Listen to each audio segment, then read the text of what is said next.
अस्सलाम वालेकुम, मेरा नाम है हुजूर बख्श। आप देख रहे हो हमारा यूट्यूब चैनल शेर चलंडा। आज की वीडियो है लेडीज़ टाइट्स पजामे की। ये टेक वाला टाइट्स होता है, साफ़ सुथरा कलरफुल बेहतरीन माल है, साफ़ सुथरा माल होता है, छाटी किया होता है और टेक इसको लगाए गए होते हैं। तो साफ़ सुथरा माल है। जिन भाइयों को भी ऑर्डर करना है, कम से कम आपको 100 पीस का ऑर्डर करना है। मार्केट में इसका रेट आपको 60-70 रुपये भी मिलेगा, लेकिन आपको ये 50 रुपये का पीस पड़ेगा। कम से कम आपको 100 पीस का ऑर्डर करना है। 5,000 रुपये में आप अपना अच्छा खासा काम शुरू कर सकते हो। तो वारे का माल आया हुआ है, जिन भाइयों को भी चाहिए अभी ऑर्डर कर सकते हैं। पेमेंट हमारी एडवांस है, जैस कैश, इजी पैसा, मीज़ान बैंक के थ्रू।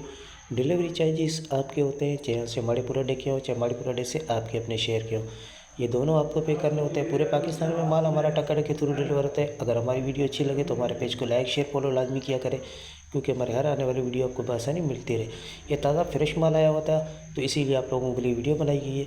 ये दोनों मौसम में चलने वाला होता है। इसमें आपको 30% सादा और 20% आपको प्रिंट भी मिलेगा। सादा प्रिंट मिक्स होता है, किसी में प्रिंट ज़्यादा होता है, किसी में थोड़ा सादा ज़्यादा होता है, तो मिक्स माल है। वो सारा टायर्स है, लेडीज़ टायर्स है। जिन भाइयों को भी ऑर्डर करना है अभी ऑर्डर कर सकते हैं। तो माल के बारे से आपको आइडिया हो गया होगा। हमें दीजिएगा इजाज़त। अल्लाह।